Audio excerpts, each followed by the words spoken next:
ఒక చిన్న కథ చెప్పుకున్నాం. ఒక అబ్బాయి చిన్న ఉద్యోగం చేస్తూ ఉంటాడు. అయితే రోడ్డంతా వెళ్తే పైనుంచి నీళ్లు పడుతూ ఉంటాయి. రోజు చూస్తూ ఉంటాడు. తను ఏమనుకుంటాడంటే, రోజు నీళ్ళు పడుతున్నాయి కదా అని అక్కడ ఒక చెట్టు పెడతాడు. ఒక కుండీలో చెట్టు వేసి అక్కడ పెడతాడు. ఆ నీళ్ళు ఆ చెట్టులో పడుతూ ఉంటాయి. ఇప్పుడు ఆ చెట్టు చిగురిస్తూ ఉంటుంది చక్కగా. అలా మళ్ళీ వెళ్తూ ఉంటాడు. కొంత దూరం వెళ్ళేపటికి ఒక పెద్ద ఆవిడ బండి తోసుకొని వెళ్తూ ఉంటుంది. ఆ బండి పాపం లాగలేక వెళ్తూ ఉంటుంది. ఈ అబ్బాయి సహాయం చేస్తాడు. చాలా దూరం చేత్తో నెట్టుకుంటూ వెళ్తాడు. అది ఎత్తు అనమాట.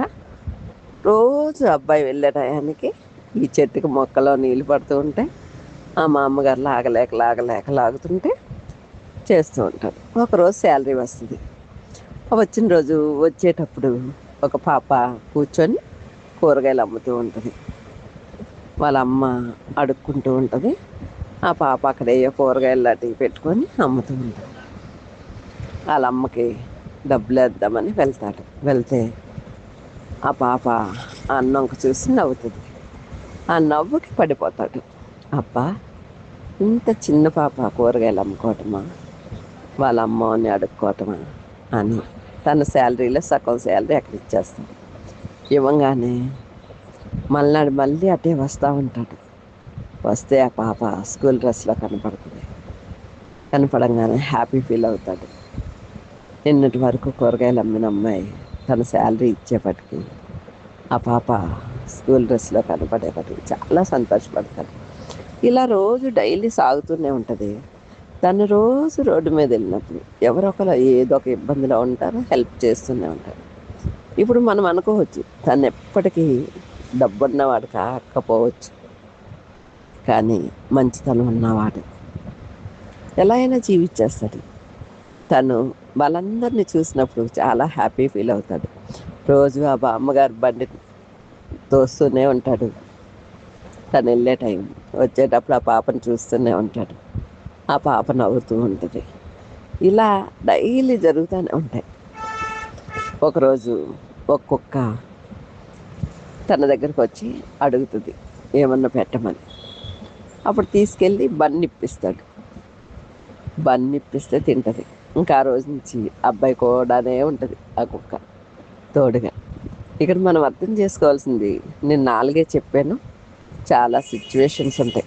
అంటే ఒక మనిషి సహాయం చేయగలిగితే లోకంలో చిన్న చిన్న పాయింట్స్ చెప్పాను అనమాట. తను ఎప్పటికీ డబ్బున్నవాడు అవ్వలేడు. ఎందుకంటే తన సగం జీతాన్ని ఇలా బయటికి ఖర్చు పెడుతూ ఉంటాడు. సగం జీతం తనకు సరిపోతుంది. ఇప్పుడు మనం ఈ స్టోరీలో తెలుసుకోవాల్సింది ఏంటంటే, ఒకరికి ఒక చిన్న సహాయం చేస్తే ఇంత హ్యాపీనెస్ కదా. మరి దేవుడు అనుక్షణం మన కోసం ఎన్నో త్యాగాలు చేస్తున్నాడు. మనం ఏది అడిగితే అది, మనం ఎక్కడికి వెళ్ళాలంటే అక్కడికి, ఏ ఇబ్బందులు లేకుండా, మన కాళ్ళు తొట్టిల్లిపోకుండా, మనం వెళ్ళాల్సిన మార్గాలు సరళం చేసి మనం క్షేమంగా వెళ్ళి వచ్చేలాగా, మనం అనుకున్నది అడిగింగానే తండ్రి నాకు ఇది కావాలి, నేను ఇది చెయ్యాలనుకుంటున్నాను అనగానే తక్షణమే మనకు ఆ పని అయిపోతూ ఉంటుంది. మరి దేవుడు ఎంత సంతోషపడతాడో కదా. ఇలా ఆలోచిస్తే ఎంత హ్యాపీనెస్ చూడండి.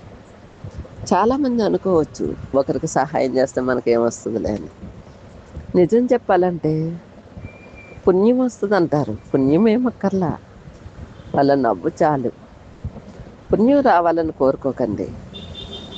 మన క్రియలు మనం ఎంత వస్తాయి. మనం వెళ్తూ ఉంటే అనేకులకి ఎవరు కష్టంలో ఉన్నా వాళ్ళు ఎవరనేది ఆలోచించద్దు.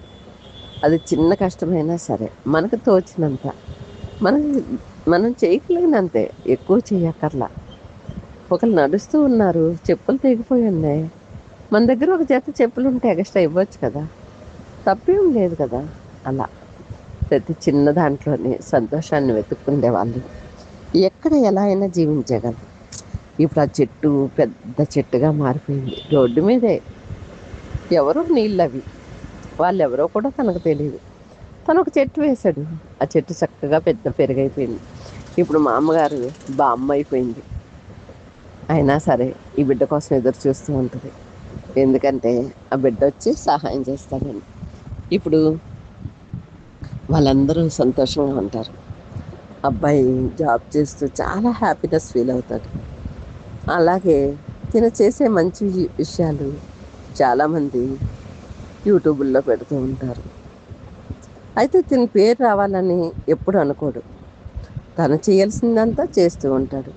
ఒకరోజు కుక్కకి సహాయం చేస్తాడు కదా, ఆ కుక్క ఎప్పుడు తన కూడానే తిరుగుతూ ఉంటుంది. తను తిన్నది కొంచెం పెడితే చాలనుకుంటుంది. అంత విశ్వాసం అన్నమాట. ఇలా చాలామంది చేస్తూ ఉంటారు. కాకపోతే ఎవరు గొప్పలు చెప్పుకోరు, అంతే తేడా. ఎవరి మనసు వారిది. మన మనసు మన ఆధీనంలో ఉంటే మనం ఏదైనా సాధించగలం. మనం తెల్లారు లేచిన కాంచి పిచ్చి పిచ్చి ఆలోచనతో ఉన్నాం అనుకో, ఏది సాధించలేం. మనం సాధించాలంటే మన చేతిలోనే ఉంది. మనం ఆదరించాలంటే మన చేతిలోనే ఉంది. ఒక నామ నడపాలి అంటే ఒక లంగర్ ఉండాలి. అంటే వీల్ చైర్, వీల్ చక్రం అన్నమాట. అంటే ఎటు కావాలంటే అటు తిప్పేది, అది డ్రైవింగ్ అనమాట. అంత పెద్ద నామని ఆ చిన్న చక్రంతో ఎటు కావాలంటే అటు మలుస్తారు. ఎడం పక్కకు మలచొచ్చు, కుడి పక్కకు మలచొచ్చు, ఎదరికి వెళ్తాం, వెనక్కి వెళ్తాం, అన్నీ ఆ చక్రంలోనే ఉంటాయి. ఆ చక్రాన్ని అంత బాగా ఇంజనీర్ డిజైన్ చేస్తాడు.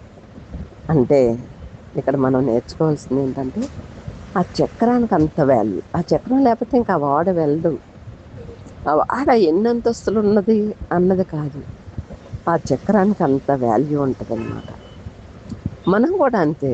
మన మనిషిలో ఎన్ని పాటలున్నా మన నాలుకకి అంత వాల్యుబుల్ ఉంది. మన నాలుక మంచి కోరాలంటే మంచి కోరుద్ది, చెడు కావాలంటే చెడు కోరుకుంటుంది. ఆహారాన్ని కూడా మంచి ఆహారాన్ని తింటుంది, చెడు ఆహారాన్ని తింటుంది. మన బాడీని అంతటిని కంట్రోల్ చేసేస్తుంది ఆ ఆహారం. అంతే నాలుక రుచి కోరుకుందనుకో, అది మనకి అనారోగ్యం వచ్చేస్తుంది. నాలుక ఏది పడితే అది తిన్నదనుకో, అది ఆరోగ్యంగా ఉంటుంది. ఎందుకంటే మన నాలుకే మనకు మంచి అయినా చెడైనా. చాలామంది చెప్తారు నాలుగుకి నరం లేదు కదా అని. నిజమే, అది నరం లేదు కాబట్టి అది ఇటు మంచిని ఇష్టపడిపోతుంది, ఇటు చెడుని ఇష్టపడిపోతుంది.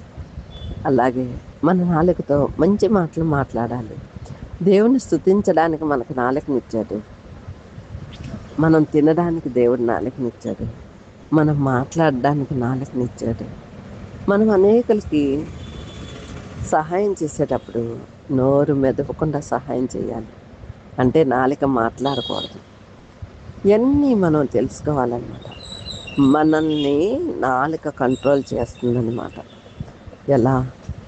ఒక మనిషి మాటతో ఒక మనిషిని కంట్రోల్ చేయొచ్చు అంటే మన నాలుకే కదా. అలాగే ఒక మనిషిని తిట్టాలంటే, గొడవ తేవాలంటే, కొట్టుకొని నరుక్కొని చచ్చిపోవాలన్నా మన నాలుకే. అంటే నాలుగుకి అంత పదును. అది రెండంచుల ఖడ్గం కలిగిందనమాట నాలుక. ఎటు మంచి ఎటు చెడు అన్నది కూడా దానికి తెలుసు. దాన్ని మనం మనసుతో కంట్రోల్ చేయాలి. అంటే బ్రెయిన్ని ఉపయోగిస్తూ ఉండాలి. మనుషులు బ్రెయిన్ ఉపయోగించాలి. ఇక్కడ హార్ట్ని ఎక్కువ ఉపయోగించేస్తున్నారు, అందుకే హార్ట్ అటాక్లు ఎక్కువ వచ్చేస్తున్నాయి. మనిషి హార్ట్ని ఎక్కువ ఉపయోగించి ఆవేశపడే కంటే బ్రెయిన్ ఉపయోగించాలి. బ్రెయిన్ ఉపయోగిస్తే హార్ట్ అటాక్లు రావు. అంటే ఇది కరెక్ట్ టైంలో ఇది చేస్తే మనకు మంచి అని మనకు తెలిసిన మనం చెయ్యని చూడండి. ఉదయాన్నే లెగటం మనకు మంచి 4 గంటలకి, కానీ లెగట్లా. సాయంత్రం పితరులు ఉన్నప్పుడు సూర్యోదయానికే భోంచేసేవారు. అప్పుడు ఆరోగ్యంగా ఉన్నారు కదా, ఏ అనారోగ్యాలు రాలేదు. ఇప్పుడు అలా కాదు, అర్ధరాత్రి 2 దాకా వెళ్ళి తింటారు రోడ్ల మీద పడి. మరి అనారోగ్యాలు రావా? ఇది మన చేతిలోనే ఉంది కదా. ఇప్పుడు తిండి కోరుకుంటుంది నాలుక, రుచులు కోరుకుంటుంది. ఆ నాలుక బానిసలు అయిపోతున్నారు. నాలుక బానిసలు అవ్వద్దు. నాలుక ఎటు కావాలంటే అటు మాట్లాడగలదు. కానీ నాలుకని కంట్రోల్ చేస్తాకి బ్రెయిన్ ఉంది. బ్రెయిన్ ఉపయోగించండి. ఏది మంచో ఏది చెడో బ్రెయిన్ చెప్తూ ఉంటుంది. మన మైండ్ మనకు మేధస్సు. మనం మంచి మార్గంలో నడుస్తూ ఉంటే మన మైండ్ని చెడగొట్టేది ఏంటంటే నాలుక. ఎలా అంటే ఏదన్నా రోడ్డు మీద వెళ్తున్నాం, చూడంగానే అబ్బా అది తింటే బాగుందని నాలుక అడుగుతుంది. బ్రెయిన్ తీసుకోవాలి, అది తీసుకుందామా వద్దా అని. కానీ నాలుక ఆ రుచిని కోరుకుంటూ ఉంటే బ్రెయిన్కి సంకేతాలు అంది, సరేలే ఏడుస్తున్నావుగా తీసుకో అంటది అని వెంటనే అది తీసుకుంటాం. అది తినేటప్పుడు రుచిగానే ఉంటుంది, లోపలికి వెళ్ళాక పొట్ట ఏడుస్తుంది. ఎందుకంటే అడ్డమైన చెత్త వేసేస్తుంది నాలుక. నేనేం చేయాలి, నేను నాకు ఇచ్చిన పరిధిలో నేనున్నాను, కానీ ఎక్కువ పని చేయమంటుంది. అర్ధరాత్రి దాకా తింటుంది, నేను పని చేయలేక చచ్చిపోతున్నానని పొట్ట కోరుకుంటుంది. లివర్ కోరుకుంటుంది, అలాగే లివర్ కూడా బాధపడుతూ ఉంటుంది. ఇప్పుడు ఇలాగా మనం డ్యామేజ్ చేసుకుంటే ఏంటి అంటే నాలుక వల్ల మన బాడీ పార్ట్స్ని మనం డ్యామేజ్ చేసుకుంటున్నాం. చూడండి, ఒక వాడికి ఆ లంగర్ లేకపోతే వాడు ఎక్కడికి కదలలేడు. ఇప్పుడు అలాగే మనం నాలుక ఆశించకపోతే మనం ఏవి కోరుకోం, ఏవి తినం. ఏదుంటే అది అమ్మ పెట్టింది కమ్మగా తినేస్తాం అంతే. కానీ నాలుక రుచులు కోరుకొని బిర్యానీలు, పిజ్జాలు, బర్గర్లు, డ్రింకులు, మందు గిందు ఏ ఒకటిలే చెత్త చెదారం అన్నీ కోరుకుంటుంది నాలుక. కాబట్టి నాలుకని కంట్రోల్ చేయడానికి మైండ్ ఉంది. మైండ్ని కంట్రోల్ చేయాలంటే మనమే, మన ఆలోచనలే, మన జ్ఞానం, అది దేవుడు ఇవ్వాలి.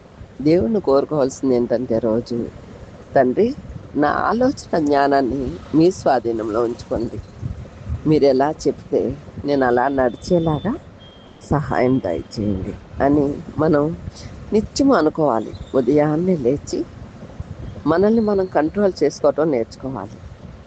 ఊపిరి శ్వాస గట్టిగా పీలిస్తే ఒకలా ఉంటుంది, శ్వాస వదిలితే ఒకలా ఉంటుంది.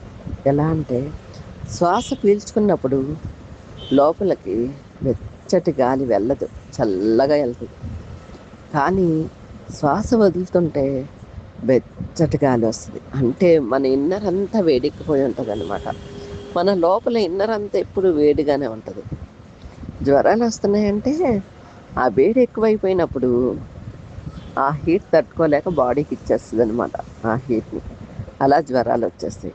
చాలామంది తెలుసుకోవాలి, మనల్ని మనం కంట్రోల్ చేసుకొని జ్వరము, తలనొప్పులు, బాడీ పెయిన్స్ ఇవన్నీ మన చేతిలోనే ఉన్నాయి. అవి వస్తున్నాయంటే ఒకరోజు గట్టిగా అలసిపోయాం మనకు బాడీ పెయిన్స్ వచ్చేస్తాయి. రోజు అలసిపోయే వాళ్ళకి బాడీ పెయిన్స్ ఉండవు. రోజు పొలం పని చేసేవాడికి ఏ నొప్పులు ఉండవు. ఏవో చిన్న చిన్న నొప్పులు ఉన్నాయి, లెక్క చేయరు. నైట్ పడుకుంటే తెల్లారికి తగ్గిపోతాయి. అదే కొత్తగా మనం పొలం పని చేయాలనుకో, వెళ్ళండి, ఇంకా 2-3 రోజులు లేక. ఎందుకంటే పని చేయవు బాడీ, మనకు అలవాటు లేని పని కదా. అలా అన్నమాట, మన బాడీకి మనం ఏది అలవాటు చేస్తున్నామో అదే మనం కూడా అనుభవిస్తాం. క్యాన్సర్ వచ్చిందంటే దాని అంతటా అది రాదు కదా. థైరాయిడ్ వచ్చిందంటే దాని అంతటా అది రాదు కదా.